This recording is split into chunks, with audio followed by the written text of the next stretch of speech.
Need some scissors.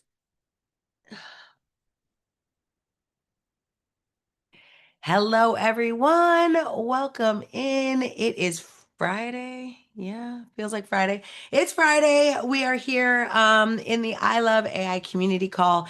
Most of us are sitting here in the Zoom, but some of you will be connecting to us through YouTube or through Facebook or through any of the other channels. Oh, and of course, LinkedIn. Hello, my friends on LinkedIn. If you want to be here on the Zoom where you can talk live, meet with people, join us.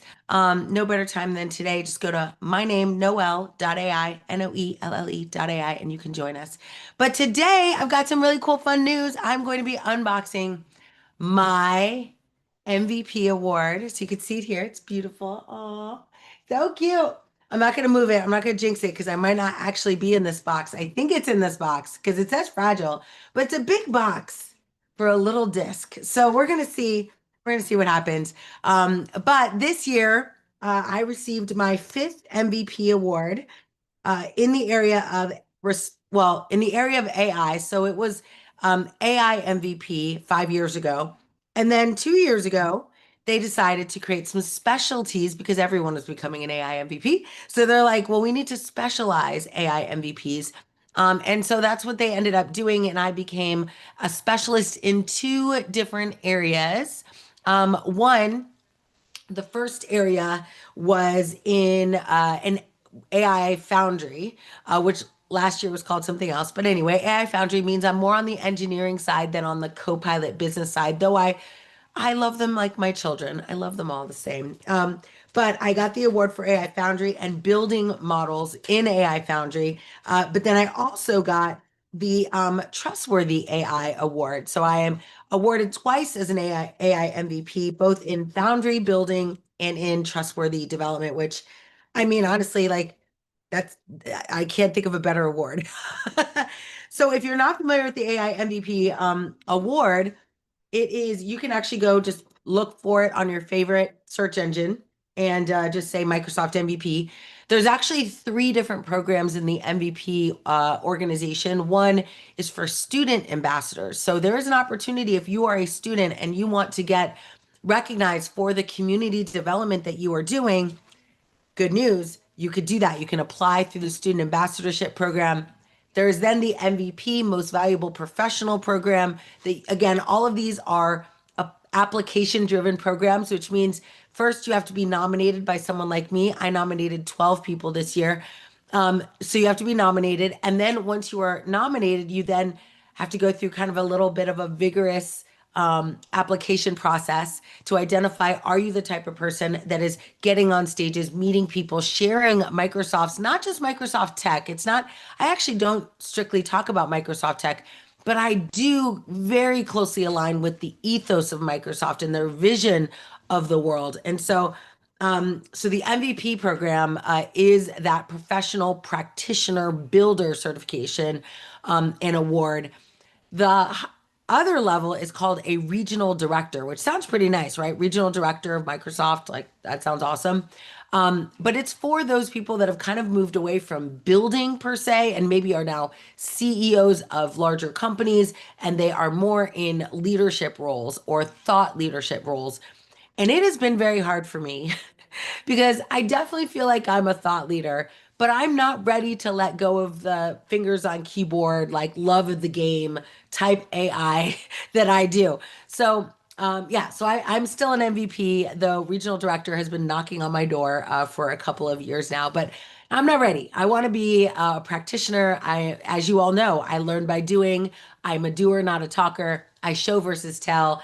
And that's kind of the ethos that we've created here at the AI Leadership Institute. So I'm not ready to move on to being just, I don't want to say just, but being a thought leader as opposed to being a practitioner. So I'm almost ready. Oh gosh, I thought I had opened it, but I didn't. So I got this box a few days ago. This always happens to me. I get these boxes and then I want to open them with you so I can share with you my excitement. And then I forget. And then I find them again. I'm like, oh my gosh, I forgot to open that box. So I'm almost done. I've almost got it open. There we go. So here's the cool thing. When you do get your award, you get to go in and order it, and then you get to pick some swag to go along with it. So I'll share that with you. It's got a lot of packaging. Oh, what? Oh my gosh, so many cool things. All right. So I'm going to go through the swag first. I'm going to open it up for you so you can all see it. And what I'm going to do probably is maybe order more than my fair share and like give them away to leaderboard winners in the community. But this is one of the shirts that became made available. I'm just such a fan of binary code. So that is one of the things that I got today. So that's cool. I also got this sweatshirt, but it came separate. So I'm super excited for that. Oh yeah. This was a vintage award that I got from Microsoft turning 50. And so, yeah, isn't it cute? Like, oh, I love it. Vintage. It reminds me of Atari and my younger days in the 80s. So that's pretty cool. And then of course, y'all know me. I can't do much without a sticker sheet. So I have a whole sticker sheet. But man, some of you know this. I actually just talked about this morning. Real estate. Like you cannot give people, this is the entire real estate of my laptop. Where am I going to put a sticker this big? Like when they said sticker sheet, I thought it'd be like little cute stickers. Anyway, if you see me at Ignite, I will gladly hand you a gigantic sticker for you to use. Anyway, it's cute, but oh no. Oh no. I don't know if I can adopt those. And then, oh my gosh, this is I don't know what this is. Oh, I think I do. So I'm going to open this up. But I love presents and I love getting them because you order them 1 month and like months and months later they show up at the door and you're like, oh my God, I totally forgot. Let's see if I can get this open. Oh my goodness. It's well packaged. You all know my perspective on frustration-free packaging. This is not it. This is slightly frustrating. All right, I'm almost there. Almost got it open. This is like the best part of my gifts because my kids absolutely love these like bubble things where you can just snap the bubble. Yeah. So I'll give those to my children. Here you go. Here's your present. And then this is my very own brand new Co-Pilot coffee cup. Yay! So I'll be drinking my wonderful tea in this. Many of you told me to be careful not to speak too much during my live today. Y'all know me. I'm in it to win it. So I will be here, but now I can get some tea with some yummy honey, and I will be okay. But cute, right? I love it. All right. That is gorgeous. That's my favorite thing. Thank Yeah. you. I Love agree. coffee I cups. don't know if you could see, but it's got this like, oh, I maybe love if it. I Yeah, hold I it. can see it. Yep. See, it's got this Gorgeous. like I marbling could, thing going on. Anyway, I very love cool. it. All right, good. I know what to get you for Christmas. And then finally, yay, this is the reason I got this gigantic box is this tiny little thing. So dun dun dun, let the music play. Okay, you guys won't be able to see it all, but I'll put it up. Oh, maybe I'll change my camera a little bit so you can see it. Oh yeah. Oh no, it's close. It's oh gosh. Oh gosh. Oh goodness. Let's see. All right. I'm going to put it down a little bit more so you can see the moment of truth. Yeah. So you can see these are all the years. 2020 was the year of COVID. And so now I'm going to open up my little sphere. Yay. It's so cool. I could cry. I'm not going to cry. It's going to be fine. Um, Congratulations. And you're even sporting the matching nail color Yeah, polish. exactly. There it is. Oh, let the angels sing. Oh my gosh, amazing. So cool. So yes, that's it. My 2025, 26 award is in place. And so now I am very proud of this, but most of the people I know, their stacks go like up here and then they have another one. So this is only the beginning. But my goal, which is what I shared with many of the 12 people that I nominated this year, my goal is that we have a bunch of AI Leadership Institute people that have this, this designation. You have to like Microsoft. So, that might end some of you right there. But if you're interested every year, so we're coming up again on a new nomination season. Every year I do this just quick class in January on how to become an MVP. I talk about the process. It's a bit out of my hands once I do the nomination, but it might take, so for me, I think I was nominated twice and I got picked up the second year. And the reason why is because I didn't know what you had to do. So 5 years ago, I was doing tons of things, but I didn't record any of it. Like I didn't document it. I didn't grab URLs of things. I didn't know. And so then once I was nominated, I was like, wait, this is a thing. And so I'm telling you right now, everything I did that next year, I documented. So when I got nominated, I submitted all of those activities. And they were like, wow, you're doing amazing things. I'm like, yeah, but I was doing them last year too.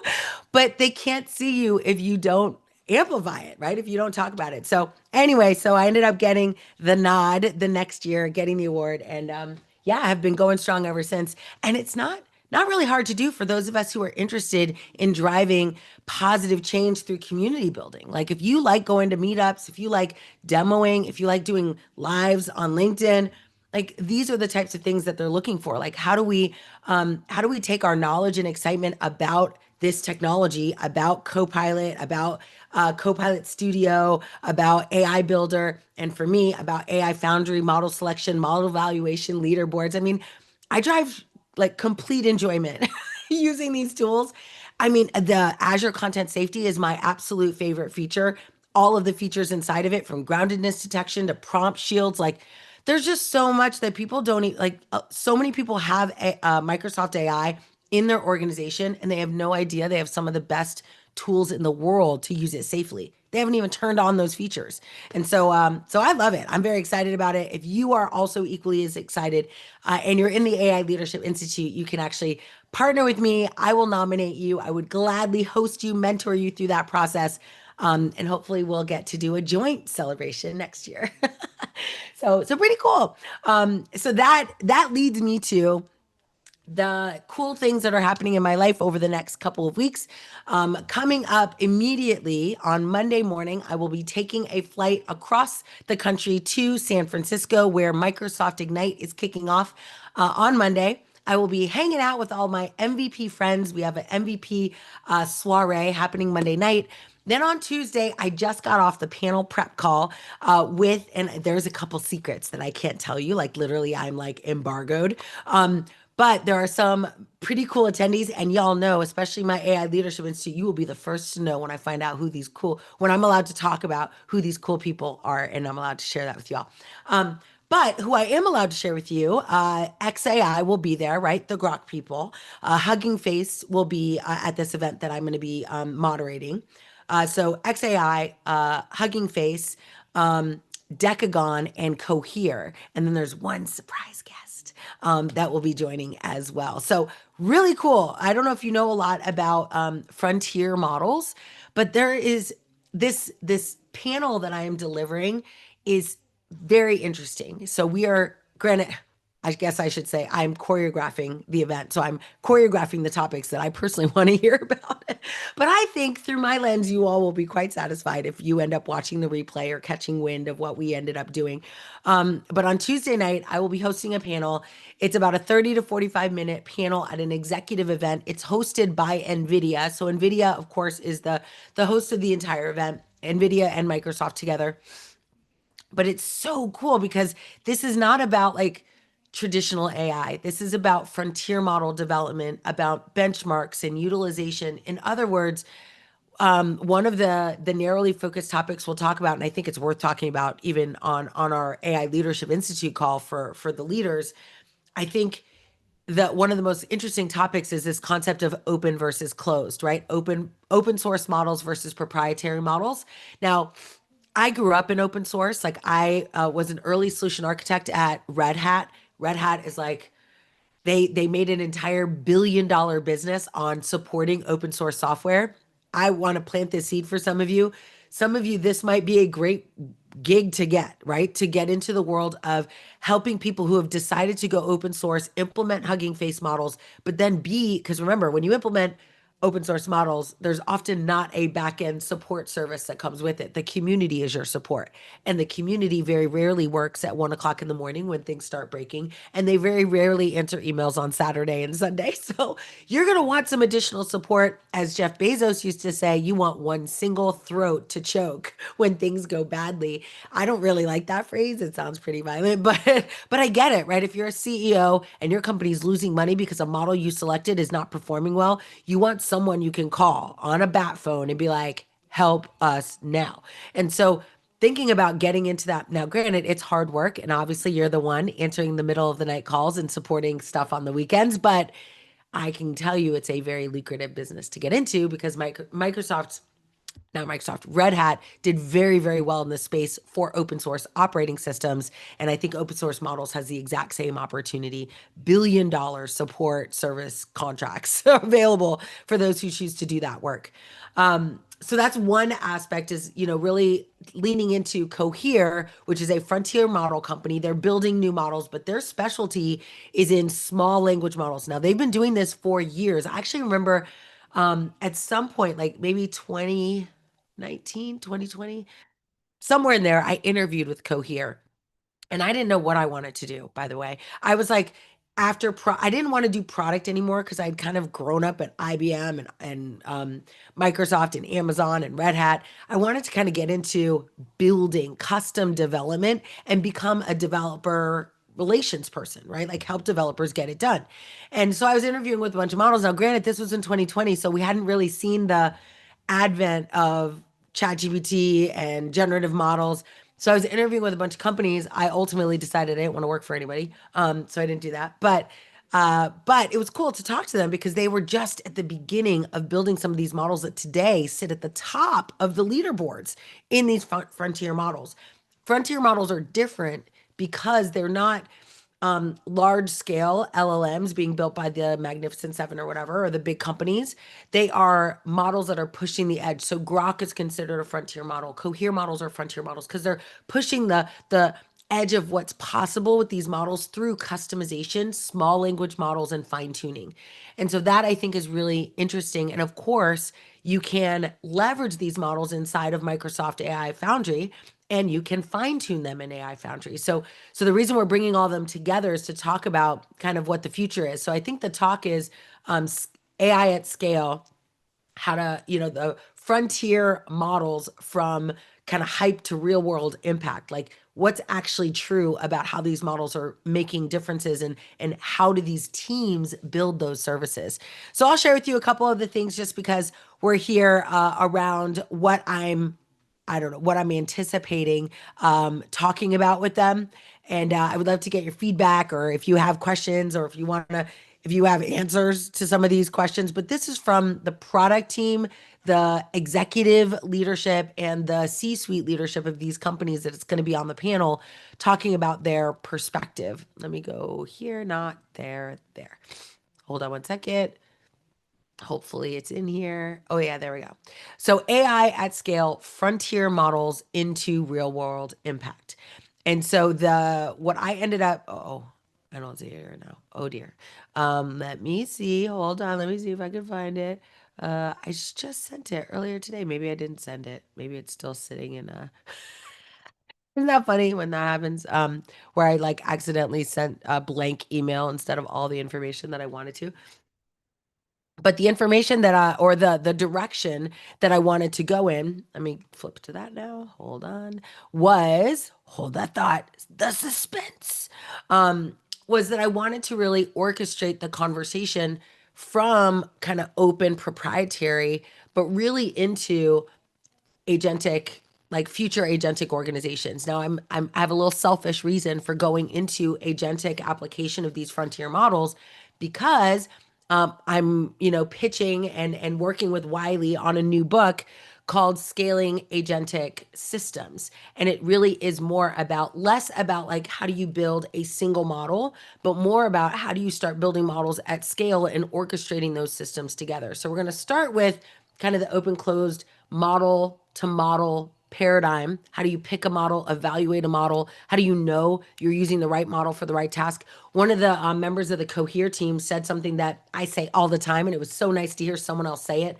But that when you're doing model evaluation, that it's so important that you think through whether it's through as a human or you train an LLM, which is where I think the big money is. But you train them an LLM to actually become the judge. That LLM, there's a model. I talk about it a lot. So some of you might have heard me talk about this before. But at Stanford, they released a GitHub project called Frugal GPT. This was 4 years ago. They released this model, and the job of that LLM was to take an incoming request and pick the right model for that task, but not just the right model, the frugal model, right? The model that'll have the least amount of inferencing costs, the least amount of long-term maintenance, and have a predictive model that can say, what direction should I go in to have the lowest long-term strategic cost to the organization? Not just tokens, right? I think that's where people go initially. Like, how do I make sure I'm using, the model that tokenizes in the most efficient way? Sure, that's kind of special.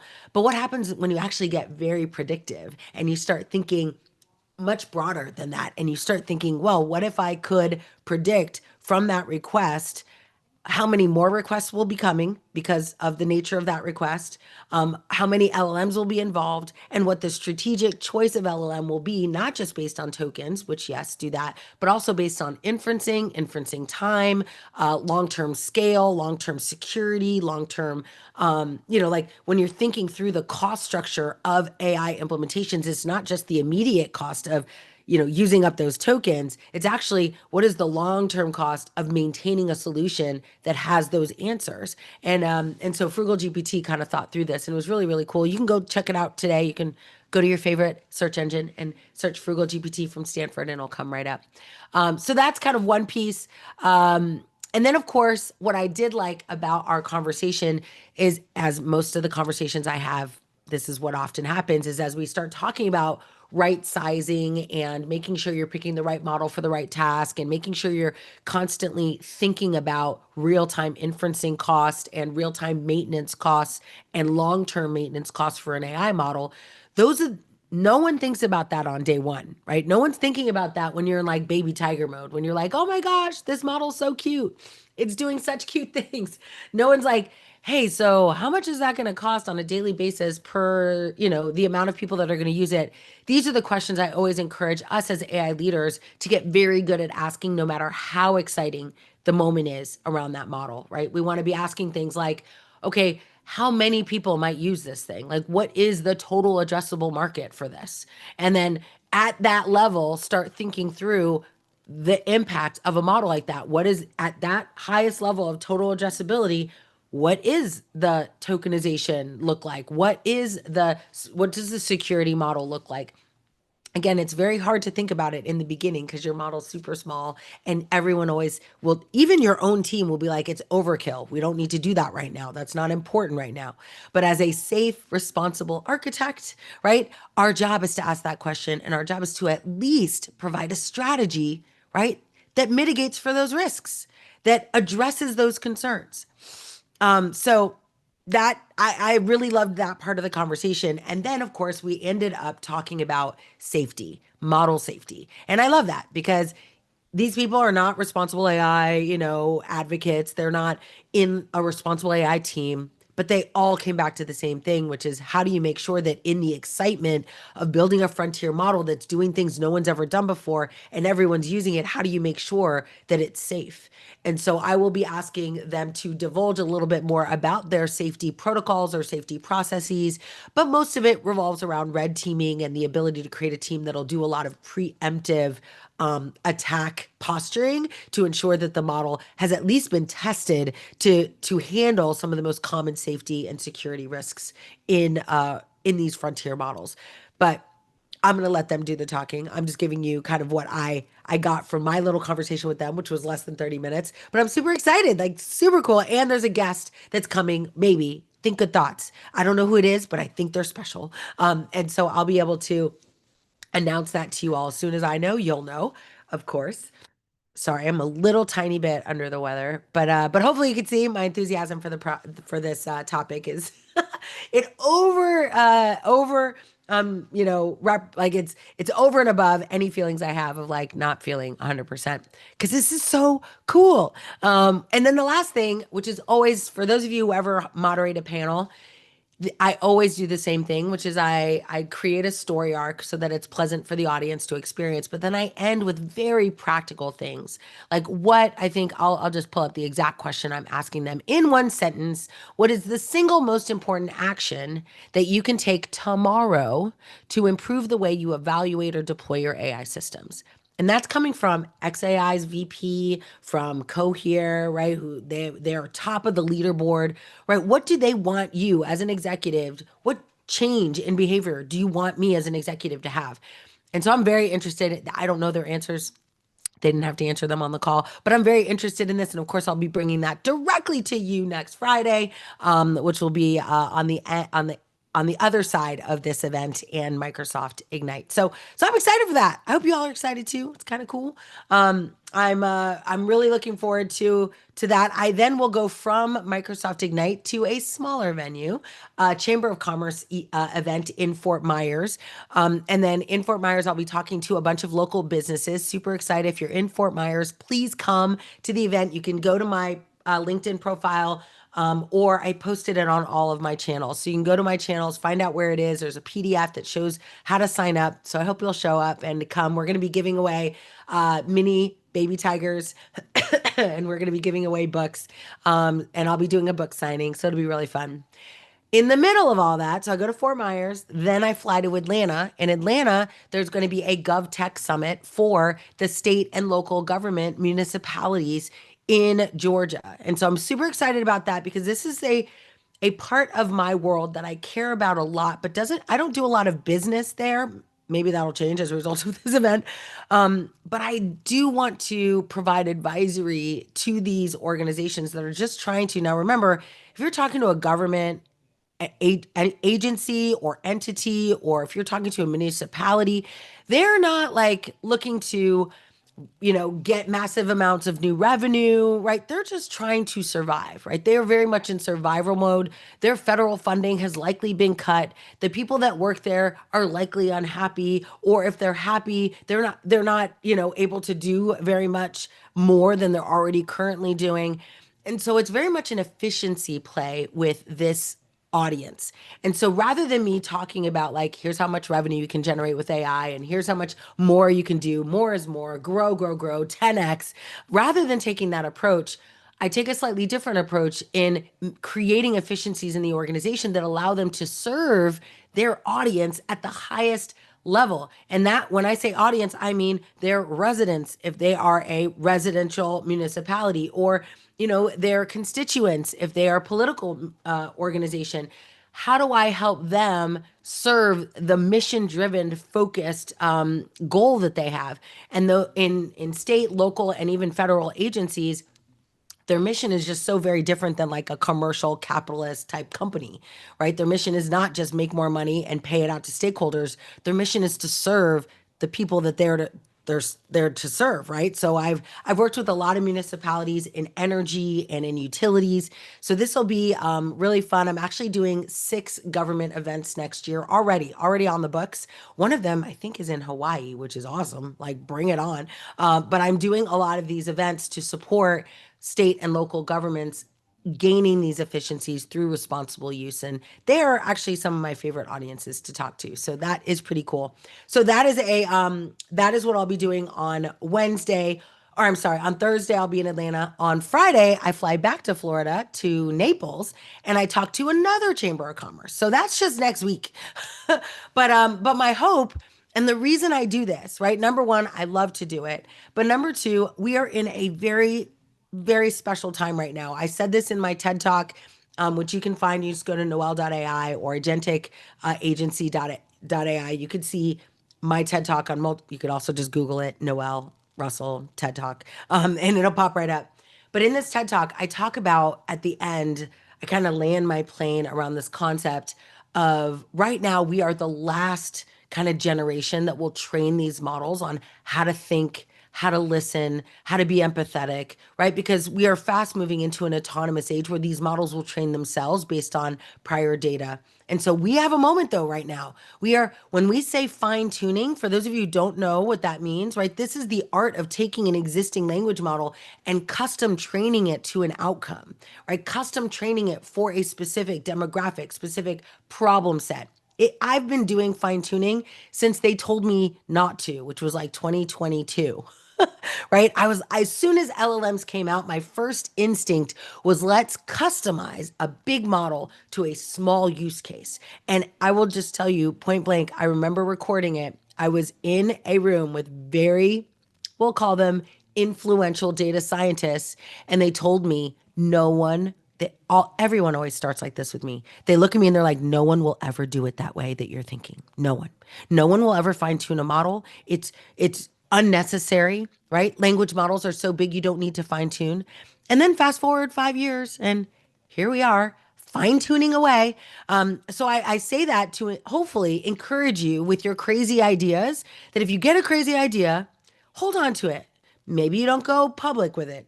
Maybe you don't tell everybody, but hold on to it and keep working on it because when the world catches up to your vision, you want to be like, yeah, I told you, I've been doing this. I knew that. So that's what I ended up doing. I ended up fine tuning a bunch of models back in the day.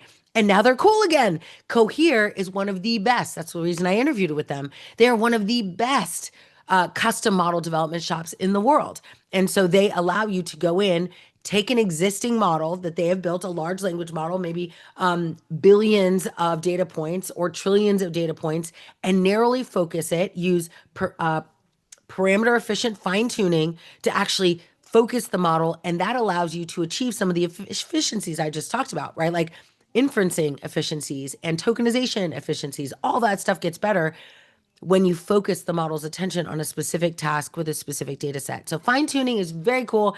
It's different than RAG, right? So I'm giving you like a whole slew of acronyms and information, but it's different than RAG. RAG was created, and it stands for Retrieval Augmented Generation. RAG was created to help make LLMs hallucinate less, right? Focus the attention of the LLM's data. In other words, the retrieval of answers would not come from the training data, but instead would come from the inferencing data we provided in real time. So we would give it a data set. This is effectively what happens when you create a new project in ChatGPT and it allows you to dedicate a file set for that, the use of that project, right? You're augmenting the retrieval of an answer from the training data, the LLM's training data. You're augmenting that to, right, the data that is, and the data that you've provided it. And forgive me because some of us have been doing this a long time, but I kind of always stay humble enough to realize like some people are on the very beginning of this journey. So I offer this to you for that reason. If you've heard this 1,000 times and you know it very well, I'll just let you know like what you know is important and you should share it with people. Get out there and start talking about it because every room I'm in, I end up thinking that everyone knows what retrieval augmented generation is and they don't. Or everyone knows the value of fine tuning and they don't. They have never even heard of parameter efficient fine tuning before. So I think it's important that we continuously bring back things we learned maybe years ago and introduce new people to those ideas. So I encourage you all to do the same. And that's the reason that I kind of took a little side quest into some of those details. But it's extremely exciting. I mean, I'm interested to hear from XAI because already, right, they were a little bit like, well, you give me the question and I'll tell you if I can answer it. Very XAI vibe. So I'm interested to see kind of what they're willing to divulge. I'll be asking them a little bit more about kind of, I mean, they immediately were kind of like, well, we can't answer everything and we got to be careful, which is fine. I worked for Amazon. Amazon's the same way. But I am more interested in the who, like who's building these models and how are you coming up with the things that you're focusing on and how are you defining your roadmap? And those I hope they will be more interested in sharing with all of us. So I will bring back the play-by-play of what happened that night. Of course, if you are not currently following me on Instagram, please do that. So follow me on Instagram. You'll see my stories, and then you'll also see video recaps that I post to Instagram. Eventually, I get them over to LinkedIn, but Instagram is usually when I'm on the road. I can more quickly post to Instagram than I can to LinkedIn. So that is the thing. Hopefully, me saying that doesn't impact my LinkedIn algorithm at all. All right, awesome. Joe, I was waiting. I kept looking over to see if your hand would go up. I felt like I felt the vibe that it was happening soon. So I'm glad to see it. Come on up. What do you have to say? What Get out comments? of my brain. Yeah. I was wondering if NVIDIA is going to be at Microsoft Ignite. Yes, like so NVIDIA is hosting this entire area that my panel is hosted in. So the Awesome. Metreon is all NVIDIA. NVIDIA owns the entire space. They have 2 days of full programming. So yes, 100, there are tight collaboration happening between NVIDIA and Microsoft for I sure. was wondering if you could kind of like pick their brain on the DTX Spark. Sure. Tell me please. more. What do you want to know about it? Um, so building custom models on your desktop is very appealing to me right now Yes. because that could potentially be a game changer for me in speeding up my development of fine-tuned databases at a small scale, right? 8 billion parameter scale. So it's not big. These are not big models here, but for me, that would be a game changer. Yeah. Oh my gosh, I love that actually. So, I think absolutely. And actually, I've had this conversation with them before. They just weren't as they weren't willing to talk about it. So I'm excited this year because I do think that the direction is moving in this small language models, small language model operating platforms on-prem versus in cloud, like small devices. So 2 years ago, they released the Sphere, right, which was this little like Azure Stack device that you could deploy Azure cognitive services containerized on those models. They weren't LLMs, but we weren't far from it. So I'm embargoed under certain data right now, but as of Monday, I'll be able to share with you a lot more about what they've announced at the event. But yeah, I'll Awesome. definitely pick their brain for sure. Find out what I can find out. Thank you. Yeah, great question. Great question. Somebody else had their hand up, didn't they? If you did, maybe you put it down, but come back in. Come on in. Let me see you. Maybe they put it in here. No, I just wanted, What? Go ahead. hi, Leslie. Hi. I just wanted to ask Joe if he what there's a lot of I'm from what I know, like you can use Oyama for like desktop LLM. Oh, Yeah, yeah, and go ahead. yeah, there's a bunch, and I've tried some of those, and really, it's very dependent on how powerful your desktop is. Um, and Apple, it seems to outrun better on like Apple's new Silicon, but on my AMD 12 core processor Windows PC, not so much. Not so much. However, so not, of course, I'm gonna like, let's go buy more hardware. So, last year, Satya Nadella launched the neural processor, right? The NPU, which was really impactful. So the NPU, neural processing unit, this NPU, basically what it did was, and I, of course, was looking at it through the lens of accessibility. Last year, I spoke at Microsoft Build on the neural processing unit from the perspective of accessibility. But what the team had characterized it as a processing unit that allowed you to absorb the accessibility tax. And if you've never heard that term before, when you are adding AI to your laptop, inferencing, right? Real time inferencing for those AI services hits the CPU and GPU directly, meaning that your total system degrades in performance as you attempt to increase the accessibility of your system through adding vision models and things like that. I ended up demoing Cephable.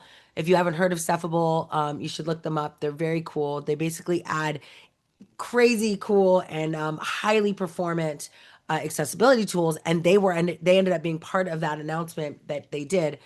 But what this NPU does is it deflects all of the real-time inferencing to this dedicated neural processing unit, and that neural processing unit then does not impact at all the CPU or GPU running on the system. And my favorite demo, I think I did this live, and you can find a video. Maybe we'll find a video and share it in the community. But in this demo, you can see if you're watching the activity monitor, and you're watching CPU and GPU performance, like you can start adding these real-time inferencing models and it will not peg your CPU or GPU at all. There'll be zero impact. And that I think is pretty powerful and also in alignment with kind of some of the things that you're thinking about. Like how do you add AI to your system like on device without it killing the performance of the whole system altogether? I'm so sorry. It was a long time coming, so I couldn't help myself. Salud. Thank you, thank you, thank you. I take all the blessings. Okay. Anyway, awesome. Thank you. Any other questions, comments about that? I see Renee posted in here about the Roman Catholic Church creating their fine-tuned model on Catholic papers, and it's so good. Yeah, absolutely. So other organizations that they deviated from their original plan. So in 2022, 23, You all might remember Bloomberg announced its Bloomberg GPT that they were going to create. It was going to be a dedicated LLM based on all the financial data in the world that they had access to. And they then pivoted to Bloomberg AI, which ended up being a bunch of smaller, fine-tuned models. And I think, of course, that ended up being the direction lots of companies took, like Mayo Clinic and any company that has lots of data, as opposed to building a model from scratch, which, by the way, is like a $35 million investment, right? Building, training, inferencing, all of that.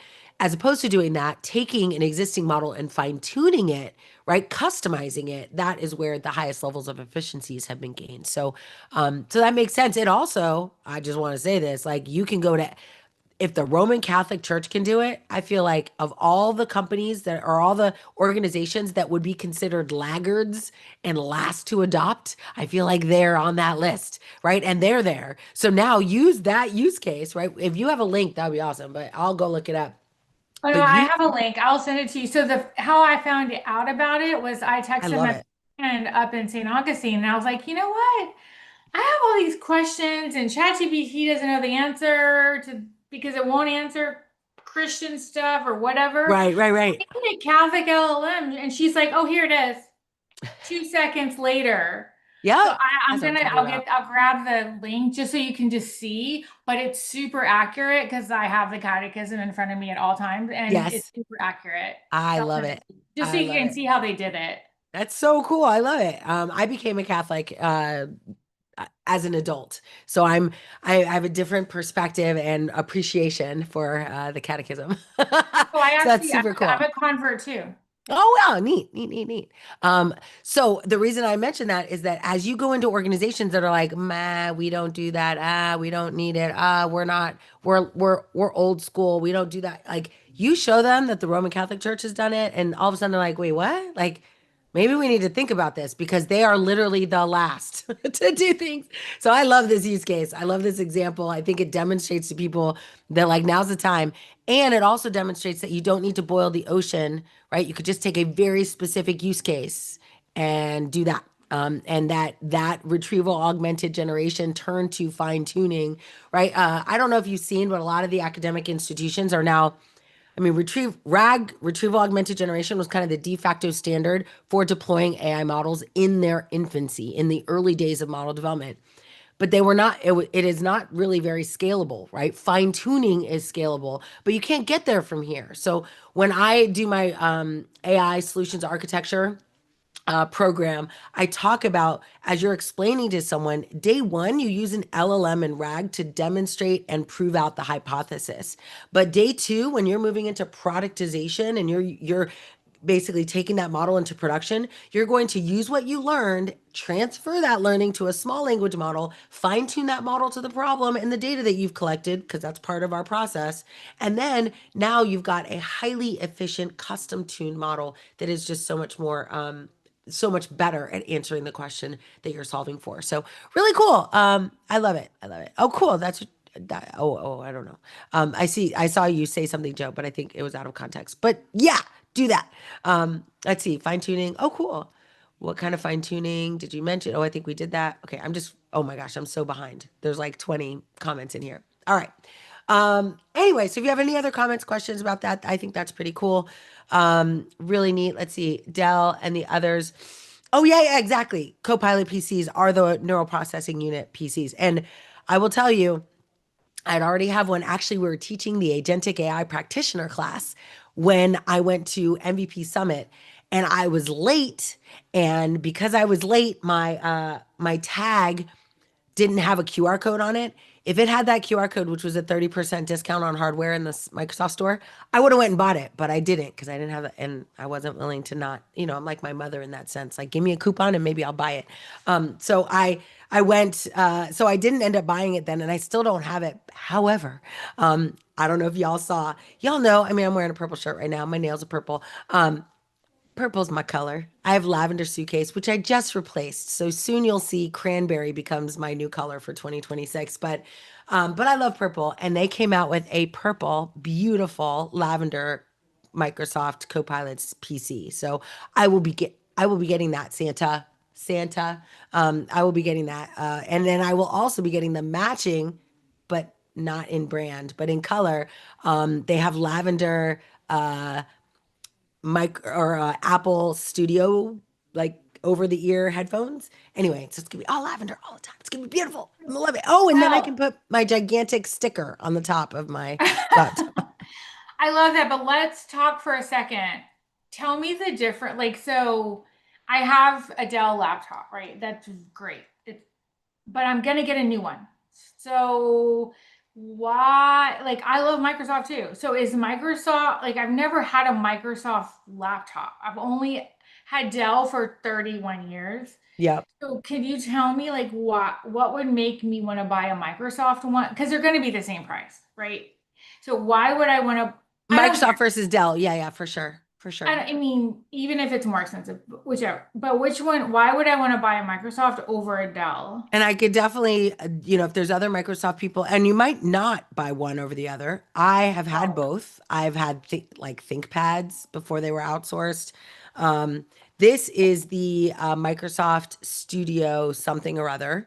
And the reason I bought it was because let me see, there we go. It allows me to do this. And that's oh, why I bought it. Because I was like, got that's awesome. I have never once used it for this purpose. it. But that's why I got it. And so the reason that I would buy a Surface right now is because it has a neural processing unit, and my business is to demonstrate, right? Be a doer, not a talker. So Mhm. I'm not necessarily the one to ask if it's the right production system for your business, but I literally sell the solutions that are like installed in these systems. So Got it. it gives me the ability, which is what I use this for now. It gives me the ability in a like boardroom when I'm doing a presentation to be like, here is the Copilot PC. Here is the ability. I mean, I don't know. Oh my gosh, I have to show you all this, or at least tell you. One of the things I love about the Copilot PC now, and this is true in any Copilot environment, but when you click on the Copilot PC from any of your applications, it is able to do things. I mean, just in the last 2 weeks, it can do things now it could not do before. I don't know if I told you all this. One of the things that makes me so happy is I'm in Outlook and someone sends me an invite, like sends me information, but they don't send me an invite to my calendar. They say, here's the details of the event, and it's inside my email. For the last 2 years, I've been going to Copilot and be like, can you create that event in my calendar? And how many y'all know the answer? I cannot create events. I have no ability to talk between your systems. I'm like, why are you here? Like, what are you even doing? So, very frustrated over the last couple years. But just 2 weeks ago, I went into Copilot and I said, Copilot from Outlook, I'm like, I'm in the email and I'm like, in this email, can you create an event from the contents of this email? And poof, it created an event. Then I forgot to add myself because I have a Gmail account that I wanted to add as an invitee. So I was like, oh, can you add Noelle at Noelle.ai to the invite for that event? And it went in and updated the event. And I was like, this is how it should be. Like this, so the ability that so my reason for investing in this technology is probably a little different than everyone else, but I'm always like pushing the edge of if I can do it, then I can show it. And if I can show it, then I can sell the idea of me teaching them how to use it. So I So just did that, a little search. Are you talking? It's $19,000. no. 19,000. I mean, are you buying No, it I'm on not. eBay? Was it signed by Satya Nadella? Like, I No, don't it know. says Microsoft Surface Studio for business, Oh, $19,994. that is the big display that sits on your desk and it comes with like, it like tilts on your desk. It's like a drafting board, but Oh, electronic. Yeah, no, no. yeah. Okay, I So this got is the, what is it, Studio Plus maybe? Oh, the other thing is, notice here, it has a pen. And Oh, okay. I'm looking at it. Okay. but this does not currently have the Copilot PC on it because it wasn't available when I bought it. So that's why I'm getting a new one. So this is what I I use wonder to if it's gonna demonstrate have AI. a Black Friday special. Of course. I mean, I'd be ashamed of them if they did not create some way. But I would say Apple and Microsoft are they're the least interested in your discounted money, right? Like they don't usually play those games. But usually distributors, so like Amazon, and people that distribute those products will often give you a discount and they just take it out of their margins. to get you to buy. But Microsoft and Apple are really like awful at providing like super big discounts or getting things half off. Usually it's based on distributor surplus that you can get a good deal. But yeah, so that is, I think, yeah, and needless to say, y'all know me, but I sticker like all my lids. However, I can't show it to you because I'm on the device that has one. This was before I learned, because these are all coveted stickers. They don't even make like Dragon Microsoft stickers anymore. Um, but I like this is it. Like when this machine dies, these stickers die with it. And so now I use the concept of lids. Do y'all know this? I'm just gonna share with you a fun fact. You can actually put a lid on top of it, like a plastic case, and then you can sticker your case. And then I know people who collect their lids year over year. And you could, I mean, as engineers, we're very attached to these stickers. It's how we get paid. We don't get paid good money, but we get very good stickers. And so we want to showcase them on our wall. There's actually an entire Reddit on lids for computers with cool stickers collected over the years. So some fun fact that you might not have been aware with. Okay, Monique was asking, oh dear, I lost it. It's gone now. Did someone answer her question? Does the integration with Outlook in that manner only happen because it's no. It happened like it's a co-pilot capability. So you could use it now. Yeah, it's a co-pilot capability. It just becomes easier because when you're on a machine, you just hit the co-pilot button instead of having, I don't use my mouse a lot. I'm a keyboard hotkey kind of person.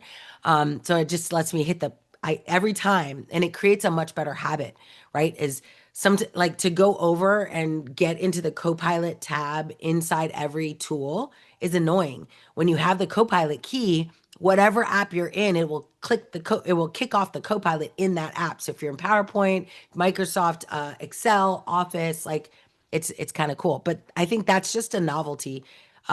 The real reason behind the Copilot PCs that I like is the processing unit and the deflection of inferencing from real time. I don't know if this ever happened to you. It happens to me on my MacBook, and I have a Mac Daddy MacBook, but I'm running so many native AI services that my MacBook crashes because it runs out of memory. And I'm like, how do you run out of memory? You have a terabyte of memory. Like, how is that possible? But these systems, real time inferencing is a hog. And then you add Zoom and Teams and like all the, anyway. So you end up running out of memory. So what this does is it defers that inferencing to a separate processing unit that will not degrade system performance. So that's why I like Copilot PCs, not because of the cute button, though that is helpful. You cute little rainbow button.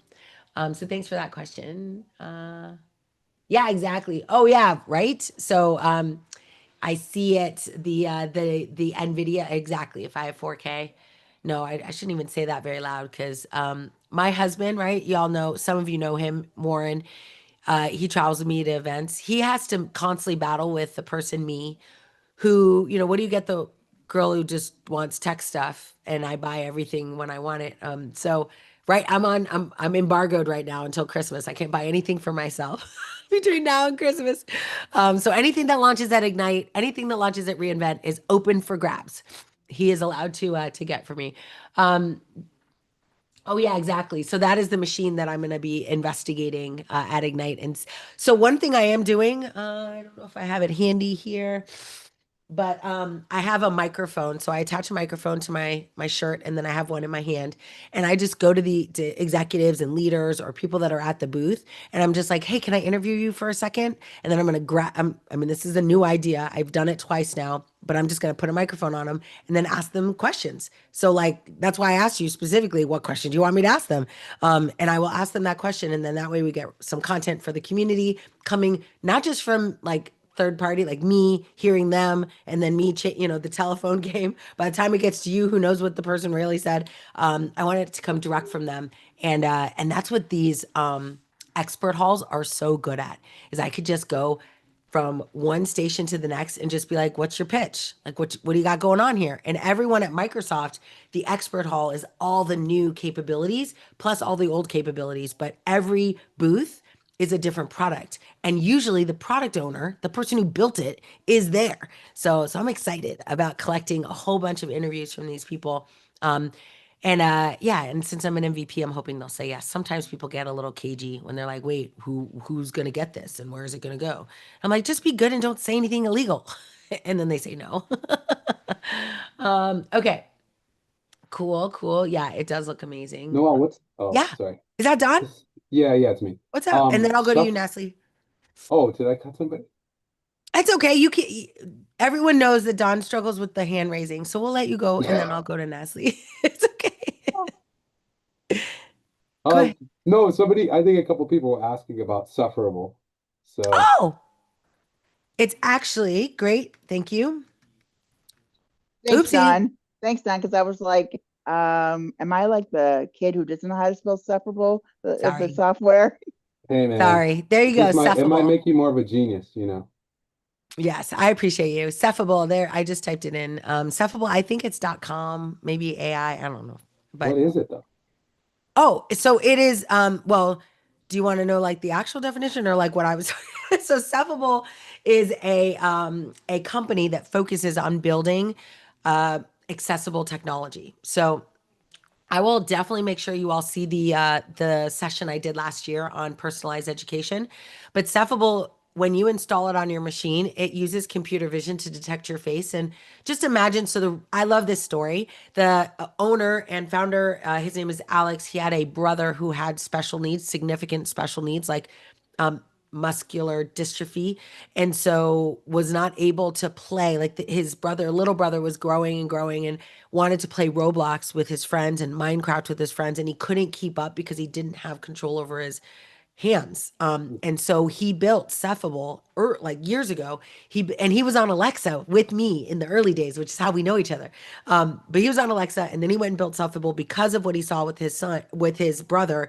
And then he built it so that you could use your facial gestures and nodding and shaking your head to control the device. So now winking, eyebrow lifting, like all of the facial gestures that you make can actually control your experience in Roblox. But better yet, you could build a gaming profile and then you could adopt that same gaming profile to work. So you could play at night and then go to work, and those same macros that you've created around your face can be used to navigate PowerPoint presentations or create, Emacs and I mean, all sorts of really cool things. But yeah, so Cephable is a software platform for building accessible tech. You should definitely look it up. Thank you for putting that in there, Darren.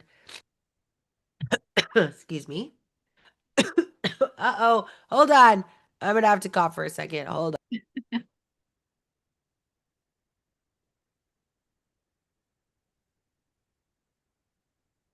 Unmute.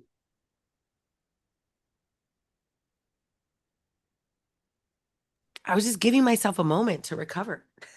Oh no, I just thought you were talking. My bad. No, no, no, no. I was mouthing. I always do that. I like mouth when I'm on mute and people are like, I can't hear you. I'm like, I'm not talking. It's like a little COVID humor. Anyway, so cool. All right, awesome. Yes, yes, yes. Lenovo, cool. Oh, I like all this. We should do like a little, oh my gosh, we should do like an Oprah my favorite things and have everyone contribute to like a my favorite things list for Christmas. Like what you're finding, what you're buying. I'll tell you. Let's see what. Oh, yes. I gotta tell y'all. I can't show it to you because it's very hard to demo, but I got these. Let's see if I can. I might even have them upside down. I do. This is the brand name. Can you see it? Oh yeah, Vitour. So these are glasses. These are heads-up display glasses. So basically, it allows you to create a VR or AR experience, and they don't look too shabby. But when you plug them in, I can see this display is in my glasses. So if I'm sitting, which is what I did on my flight to Portugal and home, is that I can sit in my chair and I can put on my glasses and I can see my computer, but rather than like hunkering over my computer in my tiny little I flew coach, y'all. I know. But anyway, so I'm like in this, okay, granted it was like Coach Plus, but still, I'm in this like tiny little part. And rather than doing that though, I could sit back and look up and I would see my entire screen. It was awesome. Some of us, though, get a little motion sick when we use things like VR glasses. This will definitely make you sick. It does not, you can't get out of that consequence of using these, but it works and it's awesome and the form factor is pleasant. Like I didn't look like a goofball with my like gigantic, Oculus Horizon whatever scene on my face. So I like it. So I bought those specifically for actually bought them for my son because this is how I get away with buying stuff like this. So I bought it for my son. He's 10. He used them once and was like, eh. And I was like, oh, you don't want to use it? Darn, that's unfortunate. So now they're mine. Don't judge me. Nasty. All right, Naz, what do you do? What give us talk to us. What's up? You're giving us our secrets. I know. Only for you all. Only for you all. I know, and this is like public LinkedIn, so oh well. And they think that I buy it for them. I'm like, sure, yes. They get bored because that's what they do. Yes, they think it's cool for a minute, and then as long as Yeah. it's, but That that's is the thing is you so can cool. have strategy because you want to buy the things they think is cool for a minute that you actually might want. Right. So, I wanted to ask because I have to work on a fine-tuning project for my final um deliverables. So I was gonna ask you what fine-tuning project do you think would be a good idea. Weren't you working on an intelligent? So I pitched to Miami-Dade once and it got accepted by the Knight Foundation, and then I just like helped them get it going, and I don't know what happened to it, but it was called ISA, what was it? Intelligent Student Assistant, ISA, and we're say again. we're working on the it's called they call it now a student concierge. Yeah, similar concept. So like you could fine tune any model that would support that tool, right? So maybe it's trained on exam schedules or fine-tuned on um, schedules of professors' office hours, right? So that you could find the right office hours. So it can be any of those if you wanted to stay in alignment with what your school is doing. Other fun things, though, um, I would go, this is what I do for fun. I'm gonna just like, y'all are gonna judge me. But I go to this website called Answer the Public. I've told some of you in the Solution Architect class. I go to Answer the Public and I look at trending questions. And then I think through the lens of like, can I build an AI for this? And I build an AI that's trending because, and this is something that Joe does without having to like use a tool like this, but like he's always thinking about like massive scale use cases. And so this is your opportunity to tap into like a massive, like a problem that hundreds of thousands or millions of people are asking about, and then build a fine-tuned AI solution for that. What was that? Oh, I'll tell you one of the examples I just, and you're welcome to take it if you want to. I was working with one of our AI Leadership Institute members, and they are I think 25-year veteran of the maritime industry, right? People, seafarers, people who are on the sea. I didn't even realize how big of an industry this is. Some of you probably know, but I didn't really think about it, I guess. I've never really thought through how many people are on the ocean at any given time inside of these like tankers and transporting things. And so, I mean, I literally have like pages of notes on things. Let me see if I can find it. Hold on. I have lots of notes of things that we were thinking about. Like one ship repair, right? So one of the thing, like a common thing that most ship owners and ship, they call them superintendents of these shipyards have to do is that when ships come back to port, they have to analyze a ship for all of the damage and things that happened while it was gone, and then create a ship estimate and then send it to a collection, a finite group of people who can fix those problems. And then that, like that whole process is 100% manual, right? Like there are humans going around with a little check, like clipboard, being like, oh, yep, barnacles. And I mean, like all the things. And so this is like ripe for innovation. Uh, and then the other thing was the the professionals in the maritime industry also are thinking about sorry, the professionals in the maritime industry are also always trying to get better and achieve higher levels of certification. So like a fine-tuned model for them would be like fine tuning a model on all of the certification requirements and data you need to get trained, in building a, training assistant or certification assistant that would assist them in getting that. Oh, that just gave me an idea. We should fine tune one to train you on the industry certifications that are you're going to get next year as part of our program. That's a great idea. But then, right, the fine tuning is that you're basically feeding the model, hundreds of thousands of examples, and then letting the model now make its predictions based on its trained data instead of augmented data. So, so those are just, I mean, but this was just one little industry, and there were a bunch more use cases that he gave me, but those are just a couple, so you can, but Answer the Public is really cool. Yeah, Neil Patel, for sure. Yes, of course, that's it. Yeah. Yeah, that is his platform. Well, I mean, he does a lot of stuff. But that is one of Right. He's all over the place. Have you met him? I'm curious. yes, multiple times. I Yeah. can't figure, is he for real? He seems like, He's a I don't know. marketer, right? He's Like like smoke so and mirrors guy. He doesn't give you enough, like, to marketers are really, like that. Like they're very slippery. yeah. Marketers ruin everything, by the way, in case you were not aware of that. And so he's got great ideas. He's an engineering mind, like he's a solution architect, but at the end of the day, his job is to sell you something even if you don't want it. And that hurts his integrity level. Okay, Like so, even if he's a good person. I've met him. He's like, I like him. But when you find that someone changes their, like you follow them long enough to watch them change their stripes to sell you different stuff, you're like, mm, oh, you're not actually interested in what I need. You right, don't care about that problem. You just care about a problem that you can sell a solution to. right. And that changes my behavior, my perception. But good guy, like he and the tech he builds is good, solid. I buy everything. I'm one of his thousand true fans. I buy everything he sells. So I've invested in all the things, his search engine platform, all of it. And it's worked for me. So I like him. But I see why you would think that. Cool. Yes. Gabriella, and then I'll go back to you, Natalie. Your hand's still Yeah. up, so I'll make sure you got. I had a conversation with someone who is very skeptical about the application of AI in the maritime and in the sailing. So that was just a literal conversation that I had What? yesterday. Interesting. So what was the name of this guy who you were speaking about? Like, and Yeah, I he's could in our just say, like, community. I can look. introduce you. Yeah, yeah, yeah, for sure. Well, and the reality is that he's working with me, and this is a new model Mhm. because I know how to build communities and I know how to build models, and I think they go together, right? Is that you can't just create a model and hand it to someone and expect them to know how to use it. So I think you need to identify a problem that lots of people have and then build a model that solves that problem for all those people, but then also teach them how to use it, like we do in AI leadership, like we do in I Love AI. Like it's a class and a set of technology.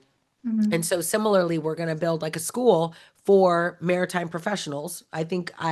Uh I think I named it like AI for maritime success or something like that. And then, but the use cases, and this is why, because people think you're going to solve sea problems with AI. And there's a lot of challenges with that, right? You're not going to have potentially consistent access to the internet.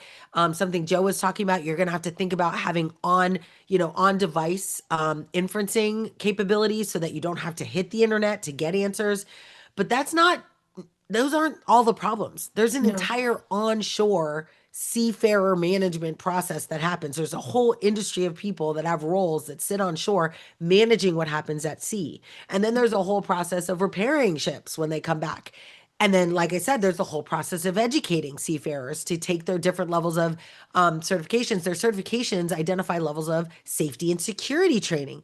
And Renee was talking about this. I think it was on this call, or maybe it was the other one, but like the power of being able to use AI to generate training for people where that just was inaccessible to them before. And now, a lot of times, especially in seafaring, right, in the maritime profession, there's lots of languages, right? It's 17 different countries. And so, how do you create content where everyone gets the same information, but in 17 different languages? AI is a great use case for that. So, I usually find that people are resistant are thinking about the big AI in the sky that's a button, an easy button for all the problems. And I always have to be like, no, this is for like the smallest potential problem of educating people in a consistent way, delivering workplace safety content, helping people create consistent and accurate ship repair quotes, right? Like you cannot refute that AI would be better at you doing a ship repair quote than you walking around a boat. Like it's definitely not a good use of your time. Yeah. Thank you. Yeah, but I will definitely introduce you. I'll give you his name. I don't have it off the top of my head, and I don't want Uh, to advertise him to everybody, but I'll definitely share with you. I'm sure he would yeah, love to have that conversation, and he could fight it for you. thank you. Let's see, thinking about investing in CBB. Well, Don, you already have one account, right? The free account. Yeah. So you think it's worth doing more or no? Only if you have a client. I would use the free account forever until like Whatever. use the free account to get a client. And Kim might be here. She could tell you too. But use the free account, get a client, and then when that client pays you, you use that to buy their account. And Are you you talking run them. about Chatbot Builder? Uh-huh. Yeah. So, I've had a little bit of a challenge with their people. Not Ryan. When Ryan responds, it's Ryan, right? Yeah, Yeah. Ryan, the Yeah. CEO. He's like, oh, 30 days, no problem. And but then when his people, they're like, you can have 1 day. I'm not Well, kidding. that's ridiculous. No, because that's not what it I says. mean, so I've just been using like, I have 14 email addresses. So I've just been using different Round email robin it. addresses. But And I guess I they must should, know me, so they don't give me trouble. But I have like 14 free accounts, but I also bought the 50 account. So I'm one of their customers. So I guess that's also, but that was their commitment. Now, granted, as all things, I don't know if y'all saw that Loom got bought by Atlassian and all the beautiful free stuff that I used to love, I now have to pay for. So as companies evolve and get more sophisticated, they take away the cool things that they started with, and we can't blame them. They're in business. I get it. But it is unfortunate. But can for you, 50 bucks though, 50 bucks a month, no, it's not I bad. feel like it's a good deal because you get 3 million tokens on Yeah. Chat GPT, but then you also get access to integrate 6 other models or 7 other models. I don't know. It's a And I good could have I mean, if I have can I use 2 clients on you that can one build account? 2 web chatbots, but you would have to build 2 separate flows and put all of the brain in each flow so that you don't But mess I up. only would have to pay the $50 once for 2. Yeah, for each one of And the flows that you're supporting. understood, I understand that, but I wouldn't have to pay $50 twice. No, And I'm unless you not want like a it's big only money if you wanted to person. I'm create just curious. separate accounts for each one. So, Okay, thanks. so the reason I was asking was twofold. One was like, especially I think it was the other day you were talking about, doing enterprise stuff and how CBB might not work. So I was like, because we have access to the tenant. So I was like, maybe that's a better way to go versus Yes. dropping down. Um, well, if you're going to go with the tenant, then I would create your own tenant. And that's going to be in the beginning, maybe the same cost, but will definitely become more expensive over time Oh, okay, because okay. you're going to then need to invest in data and the data framework. And if you're using Microsoft, Microsoft is going to charge you enterprise costs for all of those additional levels where Mm, CBB is for, and it's really for audience, right? If you're going after a small business making less than 10 million a year in revenue, CBB is great. Like okay. that's as much as they need. But if you're going after a company that's 25 to 50 to 150 to a billion in revenue, like they're not going to be able to scale a CBB solution to an Okay. enterprise scale, right? So it just kind of Most depends on who you're So serving. the main reason was I was trying to do something because they also have this pay me GPT, but so I have Oh yeah, family yeah, that I use that. I love you it do actually. use because like my family, got affected and we know a bunch of people like with the hurricane in Jamaica. So I was trying to set something up basically, and I was like, Yeah. okay, what can I set up that's not too expensive but would be helpful? So I was like, maybe I should invest in this pay me GPT to like collect funds and then I don't know. Maybe I'm not really. I feel like I need Yeah, I help with like it.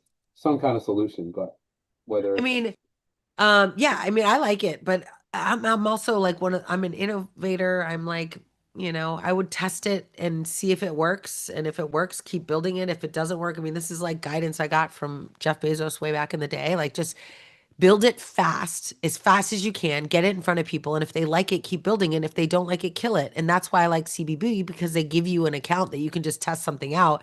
And if people like it, you now can keep going with some level of confidence. Like the faster you can build something, and I struggle with this with big and small companies, is that people are afraid to push the button. They're afraid to get it in front of people. And I'm like, it doesn't exist until you publish it.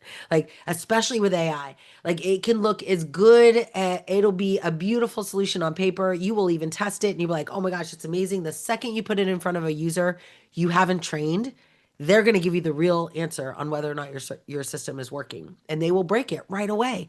And that's what you want as soon as possible, though, so you're not over engineering features that are not useful to the people you're actually delivering it for. So just shrink the, MRP, right? Shrink it to a minimum remarkable product and then get it in front of a dozen people, get their feedback, and then iterate on features based on their feedback and nothing else. Fail fast and learn. That's right. And yeah, exactly. And implement those changes. But so many people are afraid to even, I mean, I did this with a company, a very big company just 2 weeks ago. And I was like, just press the button. And they're like, but we should talk about this. We should do a workshop on this. We should design things, blah, blah, blah. I'm like, no, just press the button, put it in front of your people, please, for the love of everything in heaven, just publish it. But people are scared to do that because they're afraid that they built something that doesn't work. I'm like, you won't know that it doesn't work until it doesn't work. So the faster you can get through an iteration of live usage, the more likely you will be able to create a scalable solution. So yeah, I would just pick one. And I've done production systems on CBB, but I've also now deployed 3 production systems on Lovable. It just depends on the solution. So this is a good segue, and then we'll break into breakout groups if you are interested in hanging out and talking to us. This might be something that we can talk about, but on Friday, Good Friday. I'd said this last time too. Not Good Friday, but it is a Good Friday. It's Black Friday. It'll be good for me, I hope. But on Black Friday, we're going to be hosting a 4-hour agent builder workshop where we're going to use CBB or Lovable. So I'm going to teach you both platforms, and you get to decide. I use CBB with my clients. I use Chatbot Builder to build conversational apps. If it's a conversational app, there is no better tool than Chatbot Builder to build a prototype, because you get to simulate it on a website, and it's awesome, right? But if you're building something that's like a website, a dashboard, an application, a mobile app, then Lovable is better. Now, granted, there are lots of other choices. I'm just teaching you what I use and what I like, and I love Lovable. So, and they're nice to me, and they give me credits, and so that's why I use them. All right. But on Friday, Black Friday, we will be using, we will be Thank you very spending, much. oops, I sorry, we will appreciate be it. Have a good spending, weekend. oh, sorry. We will be spending 4 hours doing that. Hold on. Oops, I can't see around my camera.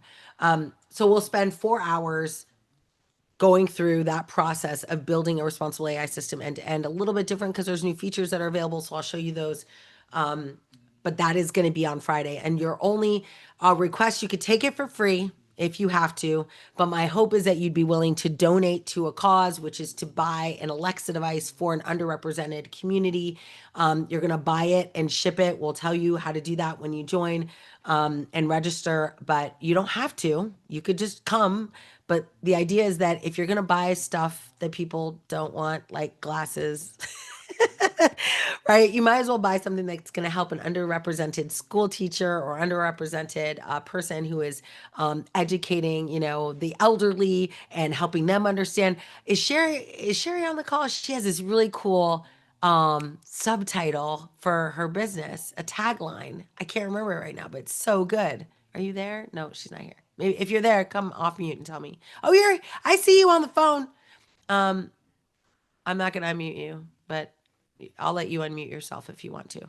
But it's something very cool about like improving aging minds or something like that through the use of AI.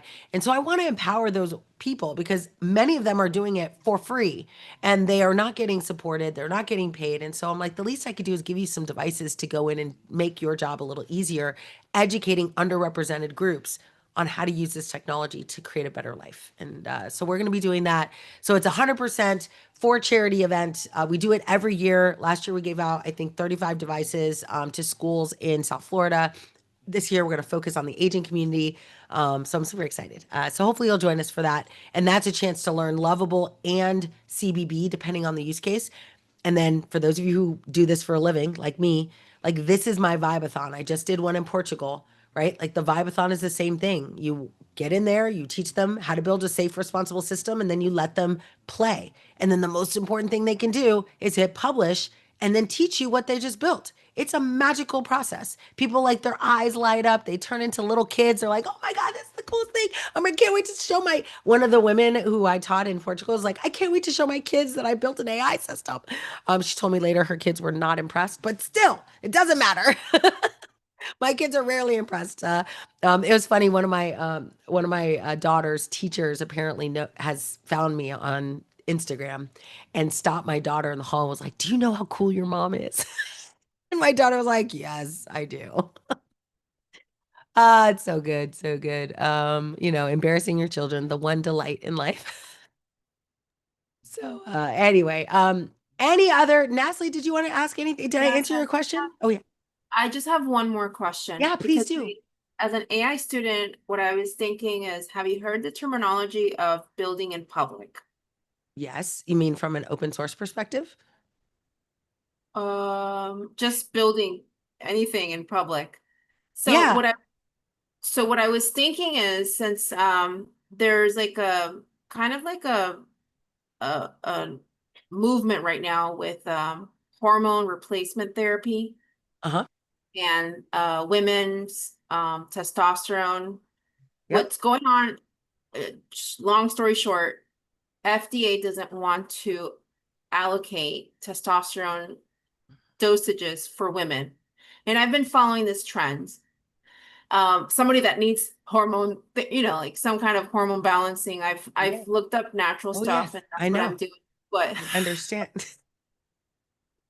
Just but my goal is to, I guess, using AI and this issue that we're having with medical gender bias because of what I was thinking is like my goal was to kind of see if I can build some kind of like database directly from women to a database so that we can know what is going on. Like, and these doctors are needing us to kind of work with them, but I yeah. just have Yeah.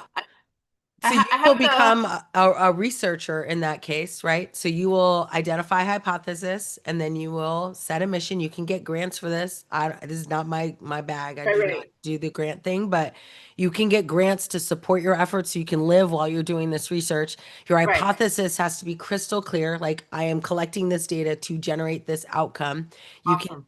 if you ground that data, like that hypothesis in the research that you're seeing or the information you got from the FDA on their, maybe their doubt about it or anything documented or things that doctors have said. So whatever you can do to ground your hypothesis before you begin collecting data. But yeah, then you can go to, there's lots of different sources for getting grant money to do that type of research. And it's more behavioral research, like you're not doing clinical research or clinical trials, right? This is you just going and asking anecdotal like questions of people who are experiencing that, I would imagine. You collect that data and then there's a couple different ways to go. I'm going to give you Noelle's way, but I would create a community for those people so that as you begin to like one, you're going to collect data and that data might one day turn into a drug remedy that maybe generates billions of dollars and you'd want to stay close to the people you built that off of as from an ethical perspective because maybe you can't pay them because it'll get taken from you, which is often what happens, but at least acknowledging them and creating, maybe writing a book. So, I'm just thinking long tail of how these things run away from people where it starts like as a good problem, like OpenAI Yeah, started that's as me. a good problem you wanted to solve. I actually Like, contacted a friend of mine. She had hormonal issues. She actually got her thyroid removed. And I met with her and I was like, let's write a book, like on her hormone journey, like yeah. how we, and she's like, "Ah." So I'm like, Yeah, okay, but imagine cool. if she's one of like 200. And then Right, when it's one of 200, you don't have to have like 3 chapters, right? You have to have 3 or 4 sentences. And I'm just gonna act crazy here. You could do it on a podcast, right? You can right. invite people onto a podcast and Okay, we're obviously thinking the same, girl. We're thinking the yeah, same. yeah, let's go. And then that way the data is collected in multiple different forms, but you also, which is kind of a really cool opportunity, is that you can do analysis of the people when they're talking to you. Like you could do sentiment analysis, you could do facial recognition. There's all sorts of stuff you could do.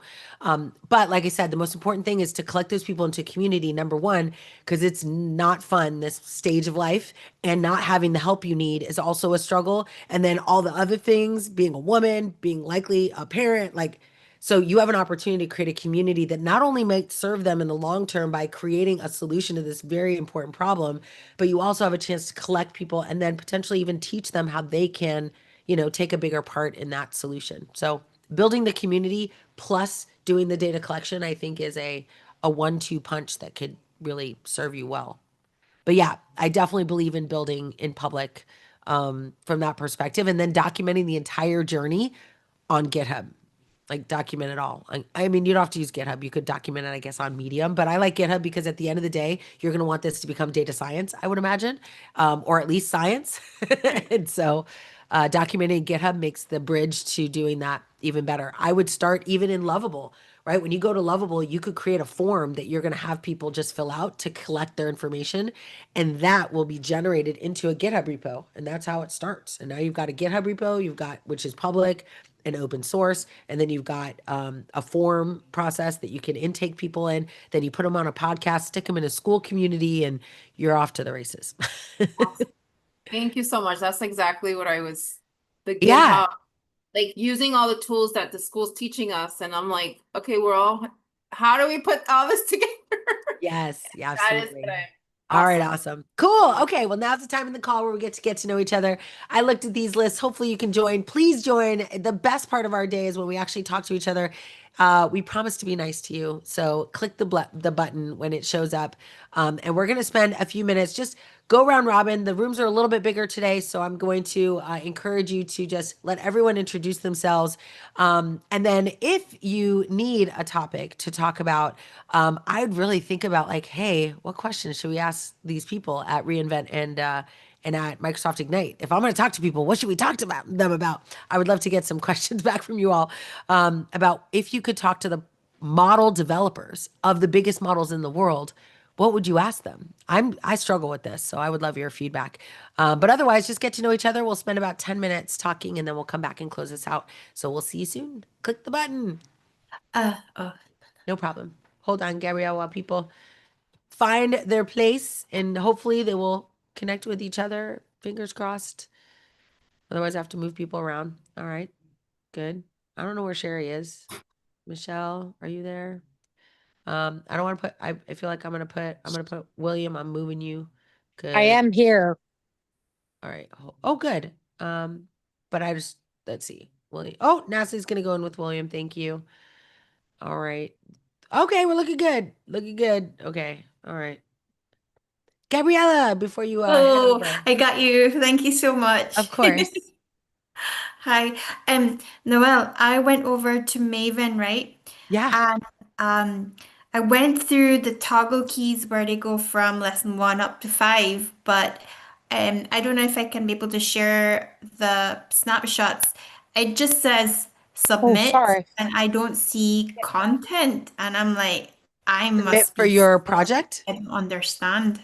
For session 1 for the I will quickly just link snapshots here, okay? Just a Oh yeah, moment. sure. If you want to upload them to the Yeah, chat, yeah, I so can you see can them. see what I'm talking about. Yeah, yeah, for sure. Thank you so much. Yeah, you should be able to, hopefully, we can fix this right now because you should be able Yeah. to click on the submission and then add in. Did you see the intros and the goals section? I saw the bit that says, can you do some pre-session?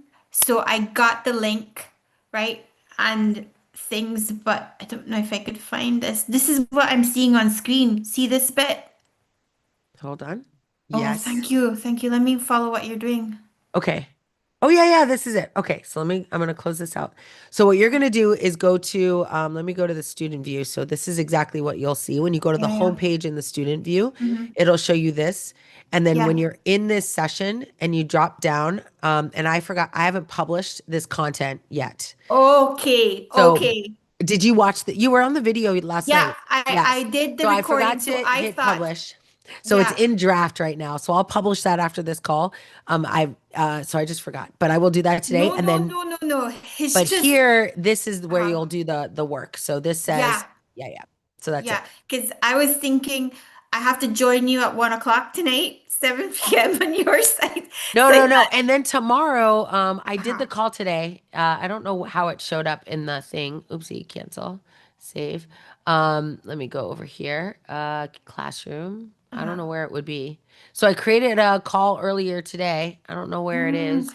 Um, yeah, I but I missed did a that, call. Oh I yeah. really would have been happy to have joined you at 1 p.m. on UK time. Yes. But then on the calendars, when I went to Maven or the classroom, I couldn't see the link to like have the repeat of session one Oh recording yes. yesterday. Yeah, so here, oh, this was at 4 hours ago. Oh no, that call was a long time ago. Okay. No. Oh, that's because I was late. Okay. But let me see if it says it here. I don't see it. Yeah, Yeah, because you I might don't have know what said happened to extra it. things on it. Yeah, I'll have to find it. But I hit this button, go live at 8 o'clock, and I just went live in the community. But I don't Ah, know. right. I don't know where it goes after that. So we'll have to track that down where the content goes. Okay, right. So Yeah. if you say go live, it's not like a Zoom link at all. No, it's like inside school, but we're gonna Ah, change that because, like I said, I don't know how it works. So mm, I was just testing it this morning. So yeah. tomorrow we'll just add it to the calendar. Sherilyn's here, so Sherilyn, can we add 8 a.m. Sessions? Just duplicate the 8 p.m. session, 8 a.m. the following day. Okay. Okay, Thank you. Noel. I was trying to test out a new feature in school, but it didn't work. So I don't know what happened. I'll figure it out. But we did record it twice. Okay, cool. Good stuff. So all I know is that um I have access to the recording. I'm watching it, but then I thought, oh, you're here live. Yes, I yes, better yes, yes. just come to switch, Yes. leave Maven and come to you. Yes, absolutely. For sure you should. Always. And then yeah, so after this call, as soon as we're done, I will populate the content, which is just a text version of what we talked about during the session. Mhm. And but you should see the homework, which is crafting the mission statement. That is available to you now. So you can click on that and fill it out. Uh-huh. One quick question about the ebook link. You're gonna put that somewhere? Like, is this like vital for us to like pay attention? So The oh, Hux? meaning my book? No, the ebook, something Oh, that you yeah, that is in the pre-work. So if you go to the pre-work pre-work. section, which is the first element of every day, it, Uh-huh. it says like pre-work session one. And then if you go to session two, it'll have pre-work for session two. When you Oh, click on that, it will give yeah. you the link Thank inside of you. that. I meant ebook, the ebook link. Some company you had access to an ebook and you were sharing it Oh, on the yeah, first recording. that was inside of the first session one's pre-work. Yeah. So when you Let me go to see. pre-work and you click Uh-huh. on IBM, when you click on this, it takes you to a website, and on this website is an ebook. If you see, it says read the ebook. Okay. Yeah. Got it. So you don't need Understand. to. It's just it becomes a rabbit hole, right? They're like click here and you can go read something, and then click here and you read something else, and then you never come back and read the first thing because you're clicking through. So, but this is Happened. the one I was referring to. Cool. And being your mom now, Noelle, What's happening? are you having your hot teas? Yeah. I have cold tea. My husband went and got me horchata. I love Is that horchata. Don't make me jealous. I can't even get hold of this stuff here in the Europe. yes, yes. So I'm drinking horchata right now, which is not the same, but it's so sweet and delicious that it's good until Yeah, I'm done. But I will be I getting tea know. as soon as we're done before the 8 o'clock session tonight. Right. And Every so year, I also lose my voice and have a cough from one side of winter to the end, and I clear out all sorts of cough mixtures. yes, Nothing hits. yes, it's You got to terrible. take care of I yourself, know. Missy. Please, if you have a glass jug, hit turmeric powder, Oh, fresh ginger. If you have lemon and ginger tea bags yeah. and honey, Yes, chug the honey. yes. I know you grew up in a Latin American Yes, country that's where amazing. everybody had a whole bottle of honey, and That's right. that's your recipe. You're right. Oh my gosh. And I Sorry. do. I have a gigantic bear of honey that I use all the time. And m it's some honey that starts with an M that apparently is supposed to be very good for you, like Manuka honey. Manuka Manuka. honey. Yes, Manuka honey. So I have Good lots of stuff. Manuka honey that I like from now until spring. I will just be Uh-huh. ingesting all the Yeah. time.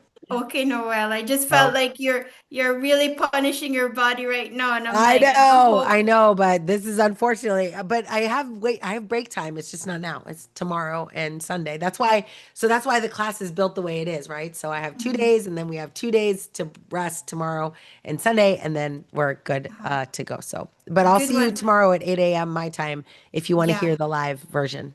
Oh, yes, please. What I missed the last part. Sorry, the COVID got rid of my worked on Oh this year, so I only no. have one good ear to Oh my listen gosh, from. yes.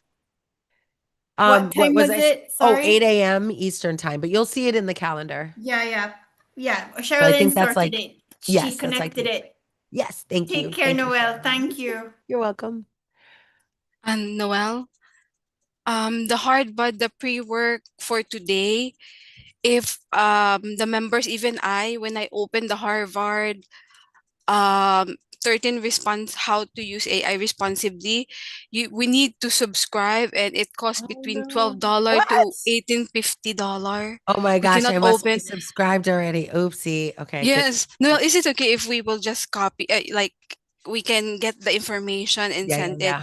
I will like do that that? right now. Yes, good, good, good. I'm Good really idea. sorry No, if I'm you're glad you told busy me. I right didn't now. even know that. Good idea. Good idea. All right, hold on. Let me go here and grab it. Thanks so Okay. much. They're asking me. I Oh my don't know gosh. also. That's crazy. I had no idea. All right. Mm. Usually, if it's Harvard, you have to subscribe like that. Yes. Oh my goodness, too funny. Okay. Hold on. Let me see. Where am I? I'm trying to find my Zoom link. Where is it? Where? Yeah, so I can share it with everybody. That's no problem. Oh, there we are. Okay, so let me go and grab it.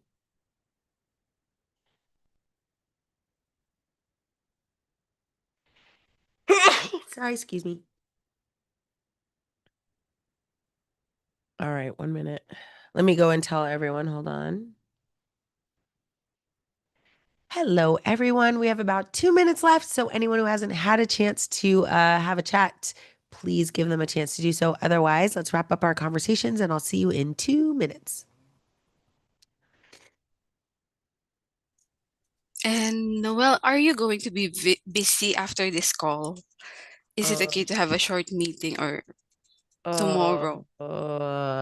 don't we have a call on the calendar? Ah, yes, Noel. It's 1 week. I was wondering why is it 1 week call on at 9:30 a.m. Oh, I put that in there as a, we Ah, don't have okay. to, it's not like a it's just a One, space okay. so that we have a Ah, space to have a call if we need it. okay. Because I want to start meeting with you more often because I hardly ever meet Mm-mm-mm. with you. Yeah, so I added that to so my calendar right now I'm not done yet. I'm only halfway done, but I'm putting in all of the free spaces to label the Ah, time so okay. that when somebody asks, "Hey, can Noelle do a podcast?" Like Thursdays are going to be my podcast day, but some days are Thursday. full. But you can Oh go and yeah. look, and as long as it says podcast and it's Okay. available, then you'll know you can put something in there. Yes, a lot of people are want to guess you on their podcast also. I'm Yeah. receiving, and I don't know. Yeah. So yeah, as soon as I should be done with that today.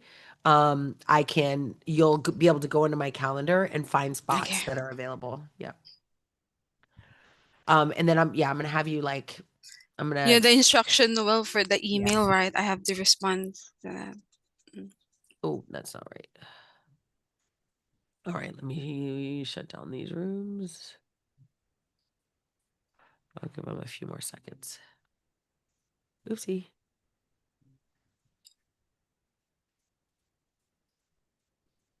Oh, I don't think I have.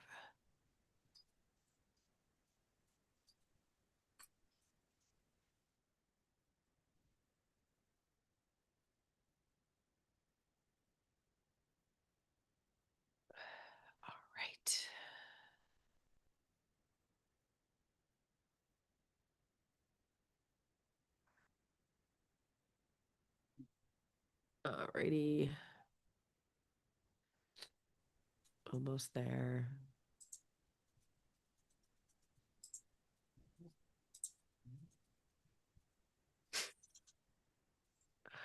Oh yeah, I had no idea. That's too funny that no, it's all these paywalls, man. I wish they'd just give Yeah. information for free. All right, here we go. All right, so I'm gonna print it as a PDF, and then that Okay. way, we could just give it to everybody. Yeah, there we go. Okay, cool. So, oh, that's the wrong one. Okay, here we go.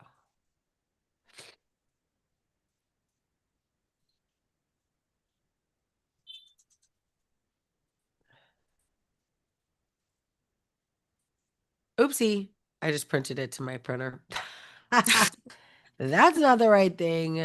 Save as PDF. There we go. Save.